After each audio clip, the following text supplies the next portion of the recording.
We are not in these jobs to be popular. We are here to do the right thing, and I will do the right thing. We must sort this thing out. Honorable members, hapa lazima tukubaliane. We have to sort this thing out. So, Golosh, I am sorting it out. That's what we are trying to do. I wish this gentleman was cooperative in the manner in which the facts are clear to him. And as I told you, Mr. Chairman, I will bring the file to you so that you peruse it yourself and see what we are talking about. It is not right that when we are trying to make a genuine effort, we are being called lords of impunity, that we are making the wrong mistakes and so on and so forth.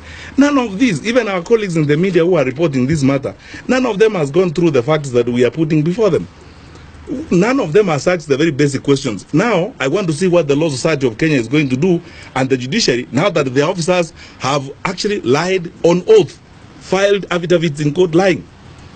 As for the relations between us and the judiciary, I want to say this. The spokesperson for the executive branch of government, by constitution and by practice, is His Excellency the President. I don't have powers to be a spokesperson for the executive branch of government, but I can make this observation. From this experience and the experiences we've had in the past, we are in a unique place, and you, more than any members of parliament, because you are the security committee, need to know this. Our sector is the one that is affected most by some of the decisions that are made when they are not balanced. Why are we so bothered about the checks? The Constitution expects us to uphold checks and balances. Why are we not bothered about the balances? A clique of judicial officers, that's why I would not say, I would be very honest and say, this is not about the judiciary. It is about a clique of judicial officers who have gotten into an unholy relationship with a clique of activist lawyers and oppositionist civil society people, with the intention of humiliating the government, stalling the government, embarrassing the government, and making it impossible for the government to perform. I want to give you data. You tell me yourselves as members of parliament. When I came here before, I told you, on the crackdown on illegal machines, gambling, you are the ones who represent the people of Kenya, the children of Kenya. You know what this nonsense has done to our children in the villages. I have over 26 court orders, served all over the place. No judge, no magistrate is calm enough to say, go serve PS Kibicho, come before me, so that you argue your case. On crackdown on illicit brews, I don't know how many court orders. I've stopped the count. Served on county commissioners, regional commissioners, chiefs, everybody. You can actually sell poison in this country, because all you need is to go to court and get a court order and put it on your door and sell poison in this country. And no one says, go serve the PS. Let us listen. Let us hear the two of you so that we understand what the truth is. That's what I'm saying. It's a clique of judicial officers. It's not about the judiciary. Our judiciary has got some of the finest people in the country. There is a clique in the judiciary that has been captured by a group of people in civil society and a clique of activist lawyers. And they are riding roughshod. Have you wondered, members of parliament, because you have the burden of leadership, have you wondered, in the last 3 years, one civil society activist in Kenya has obtained nearly 30 court orders, ex parte, 30 court orders, ex parte, from the court. He walks in, he gets an order, comes out. He walks in, he gets an order, comes out. In fact, he could even walk in today and say he wants an order so that all cabinet secretaries commit suicide. You get the order. He walks in, gets an order, comes out. What does that say about our judicial system? Last Wednesday, the whole day, the Attorney General spent time begging for one thing, to be heard. If we had been heard by that judicial officer, they would have been told what we are telling you. Mr. Miguna is on the air side. He is not in the custody of Boynet. Boynet cannot produce him because he doesn't have him. The director of immigration would have said, this guy is not held. This would have been said. Then the judicial officer proceeds to make a 36-page ruling. Just ask yourself, a 36-page ruling in 20 minutes, even if you are a paragon. Isn't that evidence that there's collusion going on elsewhere and things are being brought to the judicial system to try and stall this? And then he says, when the judicial officer orders that we go to court, he says, let them come, but I will not hear them. What does that mean? Where do you want us? You want us for humiliation parade, so that you can drag us by the collar through the street of public opinion. It's not an interest to resolve issues. How can you be condemned and hard? As I told you, this is not a story. Somebody should show me, this is the affidavit of service that shows that you were served a court order. This is what's happening. There is an evil clique of judicial officers working with activist lawyers and elements in the civil society who are determined to make sure that the executive branch does not function. And they will issue order after order after order after order. You cannot move. And you know, look, you are the security committee. If Boineti receives an anticipatory order, you know, you prepare to commit a crime, then you go to court and come up with an anticipatory order. We are hearing it's an invention in Kenya's judicial system, an anticipatory order. So you can't be arrested. So you go, get the order, and arrive here, and go and break into Honorable Mujiri's house. You have an order. You anticipated that you're going to make a mistake. You cannot be arrested. And let me tell you, at a personal level, and this should be on the record, I am in Parliament. I witnessed this when I was in the Ministry of Education. Until Justice Mumbi Ngugi saved us in the education sector, we had about 30-something court orders served left, right, and center. You can't have a school board, you can't have what? On the basis of a letter. Honorable members, a letter. A piece of paper that was signed by the late Mutula Kilonzo, given to an individual who purported to represent all parents. And he walked around the country collecting money. He has the orders in Machakos, orders in Kakamega, orders wherever, Garissa, nothing moves. So, I don't know what you can do, and I can't prescribe, because you are as much government as we are. We are equal, we are at bar. So I can't direct you, I can't command Parliament, I can't do anything. All I can do as a member of the executive branch is present the reality and inform you as it is.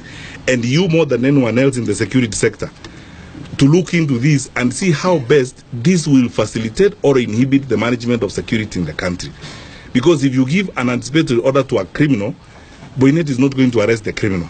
And if you follow, those anticipatory orders are being given by a certain clique of judicial officers. Not all judges who do them. It's a certain group of judicial officers, and the lawyers who go to them, you can count them, and the civil society activists involved, you can count them. It's a collusion. It's a group of people who collude and do this kind of thing. When you listen, because a judge asked me from the Commonwealth last week, a judge rang me up when this was playing up. He's a friend of mine who knows me. He's a judge from a Commonwealth country. Asked me a question I couldn't answer. Asked me, when Justice Roslyn Abrili received this application that your guy is held at the airport, was the world going to come to an end if she said, serve the director of immigration and come before me tomorrow? Was the world going to come to an end? Because that way, the director of immigration would have explained what was going on. One, we can't arrest this guy, he's on the air side. Two, he's not in our custody, so we can't produce him. Three, receive a report from us. You should see the comments of the Kenya National Human Rights Commission, which have not been heard and have not been received in court. So you have one order issued on top of another order, and so on and so forth. And it's like a race within this clique of judicial officers. It's like a race on who can humiliate the executive more, who can embarrass the executive more. The more you can injunct the executive, the more you can stall the executive, the higher the officials you can embarrass, the more heroic you become. That's all I can say on that point. And lastly, the point is this, honorable members. I'm not able to comment on what Honorable Tuchu said because I didn't see the full program. So I didn't understand the full context in which he said what he said. So it would be unfair, and again is the principle of collective responsibility, to comment on a reported matter. I would need to see the whole thing so that I'm able to respond to that issue. And then lastly, the issue of going public. You know, we can't go public on everything we do every day. We try to work as diligently as we can and hope that other people will also not only do their work, but will also be honest enough in the manner in which they conduct themselves. Tell me one thing, honorable members as leaders, why wouldn't you want to hear the government? Why on earth wouldn't you want to hear the government on a weighty matter like this? You make final orders, and when the Attorney General comes before you, you say you don't want to hear the Attorney General. When the Attorney General begs and says the Minister and the Inspector General are at the GSU parade, you say the GSU parade is not that important. When they say they have not been served, you say, I've been on TV the whole morning. I was expected to be watching TV at the GSU parade so that I know what has happened. Thank you. Thank you.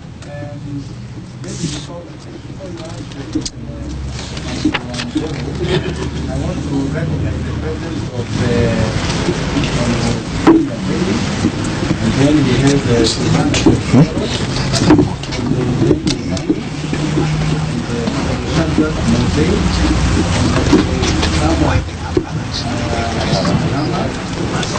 This is okay. You see now, the guy. But I think we made the point. Yeah, that's it.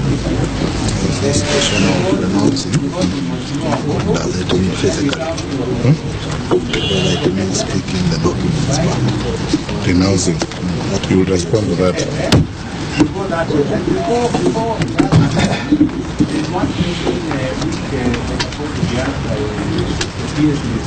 Renouncing. Yes. And I want the seers and the training. Part of order, you look the state government at the hosting, the side down the government or not the hosting, they are not good for the country. They really hold back the country. So I think we have to sit down and see how we can do it. We show them and patriotism, even if it's Yeah. not for the country, they are for their own patriotism. If you ask Renouncing. Chair, through the Cabinet Secretary, if you can recall, before the August 2010 new constitution, the government of Kenya only did not allow dual, which means you could not hold citizenship of two nationalities. It was therefore deemed that anybody who had acquired citizenship of another country at that time when dual was not allowed, it does not mean that he lost his birthright. But at that stage, he was deemed to have actually gained the citizenship of the other country but lost the other one. But there was also a provision, a rider onto it, that you can regain it. And that's why the Cabinet Secretary has clearly said that even those people who are overseas today, regaining is even online. You do the regaining by applying the relevant forms. You send them to the Department of Immigration, and that is now compiled and forwarded for the CS to now endorse. And then once you regain, you go back to now get your ID. So ideally, the ID Miguna has today is actually an invalid document. He will, even when he regains the citizenship, he will have to go to NRB to now get his ID, and then he can now process the passport. That is as simple as that. So that process is communicated, and many Kenyans are really doing it. And then there is also repercussion. When you are a dual citizenship, there are also certain jobs you can actually get in the government, and there are certain jobs you cannot. That's why it is important.